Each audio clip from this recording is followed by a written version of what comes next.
You know that feeling when you really want to get something, like truly understand it deep down. Yeah, not just skim the surface. Exactly. That's what we do here. And today we're going deep, really deep into a pretty fascinating way of looking at movement. Could be revolutionary, actually. Mm-hmm.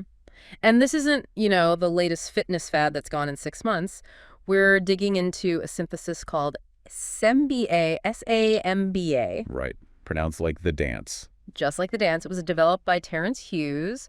And the whole idea is to connect these different worlds that often feel totally separate, Fitness, therapy, sports, rehab, even just general health. Yeah, it really does feel like that sometimes, doesn't it? Like everyone's in their own little box. Totally. But Sambia suggests, hey, maybe there are some core, fundamental principles tying it all together. It's more than just a workout plan or something. Oh, much more. It's been called a manifesto, even the missing discipline. And there's a whole manual behind it. So think of this chat as your shortcut to getting the core ideas. Okay, got it. So our mission for this deep dive. Pretty straightforward, really. Yeah. We want to unpack what Samba actually is, why this integrated view matters so much right now, and really get into those core principles because they can give you some, kind of surprising insights into how your own body moves and learns. And we're using descriptions of the core ideas, practical stuff, too. Exactly. Foundational concepts and how they're applied. Okay, let's jump in. What is Sambia, fundamentally? Well, at its heart, Sambia asks for a bit of a mind shift. It really hammers home this idea. You don't own your body, you are your body. Huh, okay. Expand on that a little. It means seeing yourself not as a machine with parts, but as this incredibly complex whole system. It's open, alive, it senses things, it adapts constantly. So less like my shoulder hurts and more like my whole system is expressing something through my shoulder. Kinda, yeah. It's subtle but important. And Sambia itself is presented as the culmination of 5 decades of practice. It weaves together biomechanics. Nuts and bolts of movement. Yeah. Right. And neuroscience, how the brain and nerves control it all. And crucially, this thing called embodied learning. Embodied learning, meaning learning through actually doing and feeling. Precisely. The wisdom you gain from direct physical experience, you're getting the mechanics, the brain's role, and that body wisdom all firing together. That definitely sounds different from, say, just doing bicep curls or trying to fix posture by standing straighter. It really is. Samba talks about awakening your body's natural movement intelligence, that inherent skill we all have, rather than just layering on isolated drills or forcing corrections from the outside. Okay, yeah, I'm starting to see the difference. But why now? Why does this integrated approach matter so much today? Well, the argument goes that we're kind of drowning in information, right? Tell me about it. There's so much data, so many shoulds and shouldn'ts about movement. Samba's point is maybe more data isn't the answer.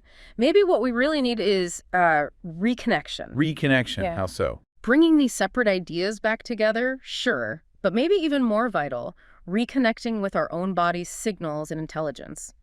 Cutting through the noise. And that makes a lot of sense. It can feel totally overwhelming sometimes, all the advice. Absolutely.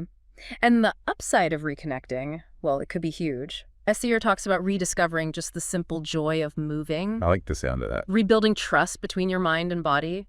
And ultimately, reclaiming your health, your ability to bounce back from things, resilience, and just being more adaptable. So with benefits like that, who is this actually aimed at? Is it just for elite athletes or? No, that's the interesting thing. It's presented as being relevant for a really wide range of people. Yes, athletes who want better synergy, more efficiency, Okay. coaches who want better ways to help people learn, health professionals, maybe feeling stuck in their silos, but also just anyone who's a curious mover, anyone interested in exploring what their body can do. So it's not about needing the latest wearable tech or some fancy app. That's a really key point they make. Sambia suggests the future isn't necessarily more gadgets. It's more about rediscovering what's already inside us, tapping into that innate wisdom. Sambia is just a guide, really. Okay, I'm sold on the why. Let's get into the how. Yeah. How does Sambia propose we do this? What are these core principles? Right. So Sambia lays out what it calls the quartet, partners in movement. Think of these as the fundamental organizing principles behind how we move, stay healthy, and adapt. The quartet. Okay, partner number 1, I saw the word tensegrity. Sounds architectural. Chuckles. It does a bit. But the idea is quite intuitive, actually. Forget thinking of your body like stacked bricks, one on top of the other. Okay. Think more like a suspension bridge or maybe a geodesic dome. It's this amazing interconnected system where you have tension elements, fascia, muscles, tendons. The stretchy bits. Exactly, the stretchy bits working with compression elements, mainly your bones. They create this structure that's stable, but also incredibly adaptable and springy. Tensional integrity, tensegrity. Suspension bridge. Okay, I can picture that. So if one cable is off, the whole bridge feels it. Precisely. That's why a problem that seems local, like, say, your ankle is stiff, it can actually send ripples of tension or compensation throughout your whole body, affecting how you walk, how you stand, everything. Ah, okay. So for training, that means. It means focusing less on isolating one muscle and more on things that challenge the whole integrated system. Balance work, moving in lots of different directions, using that natural elastic springiness your tissues have. Interesting. Okay, that's tensegrity. Partner number 2 in the quartet. That would be simplexity. It's a cool word. Simplexity. Simple and complex. Kind of, yeah. It's this idea that you can use relatively simple rules or starting points, simple inputs, to get really complex and adaptable results. Okay, need an example for that one. Sure. Think about just a basic cross-lateral pattern, like maybe you're marching in place and you bring your right hand towards your left knee, then left hand to right knee. Okay. Seems simple, right? But doing that engages your balance system. It gets both sides of your brain working together. It tensions specific lines of fascia across your body all at once. Huh. So it's not just about doing easy things. No, it's about being smart with the simple things. Yeah. Designing tasks that encourage your body to figure stuff out, to self-organize into these really efficient and resilient movement patterns. It really pushes back against just isolating things. Being strategic with the basics. Got it. Training implication. It suggests layering simple tasks, maybe add rhythm to that coordination drill, build complexity gradually to develop really sophisticated, adaptable skills. Makes sense. Partner number 3. Number 3 is synergy. This one's all about cooperation. How your muscles, fascia, joints, even your nervous system all work together like a well-rehearsed team. They talk about muscle synergies in neuroscience. Synergy, like the whole is greater than the sum of its parts. Exactly that. Think about throwing a ball. If it's smooth and powerful, it's not just your arm muscle. Right. It's your legs, your core rotation. Everything. Your whole body contributes fluidly, timing it perfectly. No single part dominates. They all cooperate. That's synergy. And for training. Focus on movements that demand that kind of whole body coordination. Spiral patterns, like a throwing motion. Those cross-lateral drills again. Things that challenge rhythm and timing. Okay, so we've got tensegrity, structure, simplexity, smart design, synergy, teamwork. What's the last member of the quartet? The final one is synthesis. This is where it all comes together. It's the integration of the first 3 principles into actual embodied skill. Like when it just clicks. Exactly, that aha moment when movement stops feeling like hard work, like you have to consciously think about every little bit and it just flows. Effortless, automatic almost. Being in the zone. That's a great way to put it. And to encourage synthesis in training, you need variety and challenge that increases over time. Mix up the speed, change the rhythm, add unpredictable elements. That pushes your system to integrate everything more seamlessly. Okay, the quartet makes sense. But I remember seeing something about a 5th partner. Transmission. Ah, yes, transmission. Think of this one as the output, the result. It's about how effectively your body can deliver on the potential built by the other principles. Deliver what? Force? Force, yes, but also adaptation or even creative expression through movement. It's about doing it efficiently without energy leaks or wasted effort. So it's the proof in the pudding, kind of. How well the whole system performs the action. Exactly. It's when that tensegrity structure is aligned, the synergistic teams are cooperating smoothly, and the adaptability from simplexity and synthesis is all working together. That's when you get clean, powerful, efficient transmission. Examples. Think of a martial artist's punch seems to come from nowhere but has huge impact. Or a sprinter exploding out of the blocks. Even something fundamental, like an older person catching themselves quickly after a stumble. That recovery is transmission. Gotcha. So the training focus shifts a bit.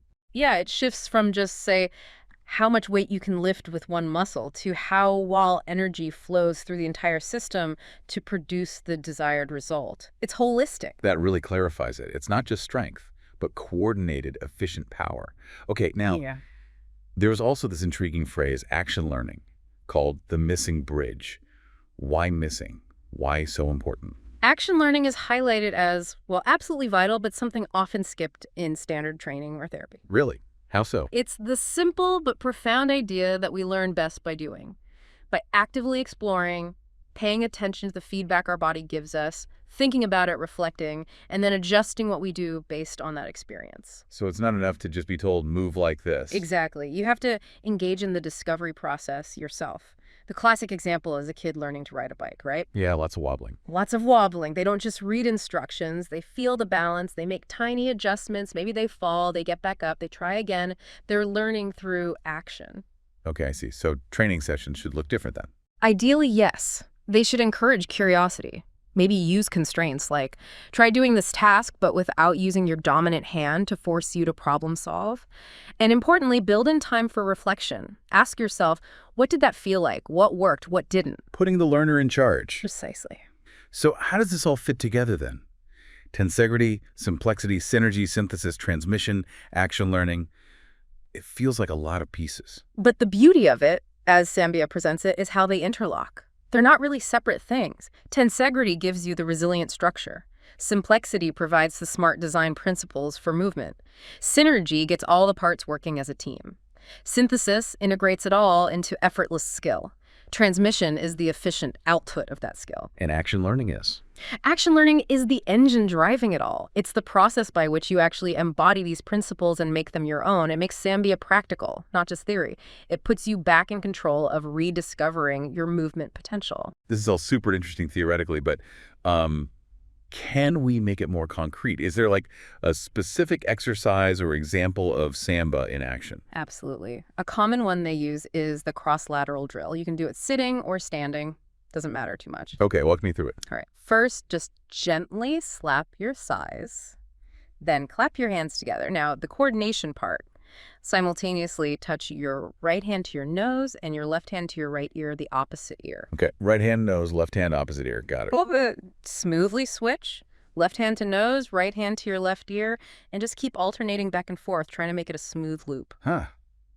Okay, I can feel my brain working just visualizing that. It's like that old head pat, tummy rub thing, but crossing the midline. Exactly. Start slow. Get the pattern. Then, once you feel a bit more comfortable, try picking up the pace. Okay. Now, here's the kicker, the layer that really shows the simplexity and synergy idea. Try doing the drill while, say, singing, "We All Live in a Yellow Submarine," either in your head or out loud. Ooh, Lars. Seriously. Okay, now you're just making it hard. But see, it's a simple way to layer tasks. Adding that rhythmic cognitive element challenges your coordination and brain activation even more. It's not just a random silly instruction, it demonstrates the principle. That's actually a brilliant and kind of fun example. So beneath all these principles and drills, is there a basic truth about how our bodies are just built to move? The source material really emphasizes this, yeah. It says our basic anatomy dictates how we move best. Our muscles don't just run straight up and down, they wrap around us in spirals and diagonals. Like stripes on a candy cane, kinda. Sort of, yeah. And this structure isn't random. It reflects our natural propensity, our built-in inclination for moving in these integrated whole-body ways. Using these diagonal and spiral patterns is key for moving effectively in any direction, at any level ground, standing, forwards, backwards, sideways, even twisting in the air. So our bodies are basically wired for this kind of integrated cross-body stuff. That's the core message. And it makes you think, doesn't it? Yeah. Like, how many sports rely heavily on exactly these kinds of movements? Rotation, diagonal actions? Pretty much all of them, when you think about it. Right. So could training this way really boost performance? Could it change how we approach rehab? Could it help prevent those annoying non-contact injuries? And maybe the biggest question, is this something anyone could benefit from, regardless of age or fitness? The source material gives a pretty strong yes to all of that. That's huge potential. Yeah. And there was that specific protocol name, quite a mouthful. Specificity, action learning, movement, and rhythm behavior, and cognitive applied praxis theory. Yeah, it's a long one, but it basically summarizes the practical application. It's asking you, the listener, have you ever actually trained like this? In a way that combines specific goals for you, actively involves you in learning, uses movement and rhythm, and connects it all to practical action and thinking. Probably not explicitly like that for most people. Right. And the question Samba poses is, could this more joined up, holistic approach be way more effective? For performance, sure, but also for injury prevention, rehab, maybe even addressing things like gender differences in injuries or issues in young athletes. Considering the whole person, basically. It definitely makes you look at standard fitness classes or physio exercises a bit differently. It really does. It challenges the status quo, encourages a more integrated view. Okay, so if we had to boil it all down, wrap up this deep dive, what's the single most important takeaway about Sambi? I think the core message is that Sambi offers this holistic, interconnected view of movement. It's built on the idea that your body is inherently intelligent and adaptable. The real key isn't imposing fixes from the outside, but learning to work with your body's amazing design and its natural learning processes. So it's fundamentally about reconnection. Exactly. Reconnection with your body's innate capabilities, rediscovering potential, not just fixing problems. I feel like a shift from seeing the body as parts, like a car, to seeing it as this dynamic learning ecosystem. That's a perfect way to put it, a learning ecosystem. Well, this has been absolutely fascinating. Seriously, deep dive. It's given me, and I'm sure everyone listening, a lot to chew on about movement and potential. Good. And maybe the most empowering part is that action learning piece. Realizing that your experience, your exploration is central to it all. Right. So a final thought for you listening. Just consider how understanding these ideas for tensegrity, complexity, synergy, synthesis, transmission, and especially that power of action. Learning how might that change things, not just how you move physically, but maybe even how you approach learning or adapting in other parts of your life. It's a powerful lens. And maybe, just maybe, give that cross-lateral drill a whirl. Yellow Submarine optional, but recommended. You might surprise yourself.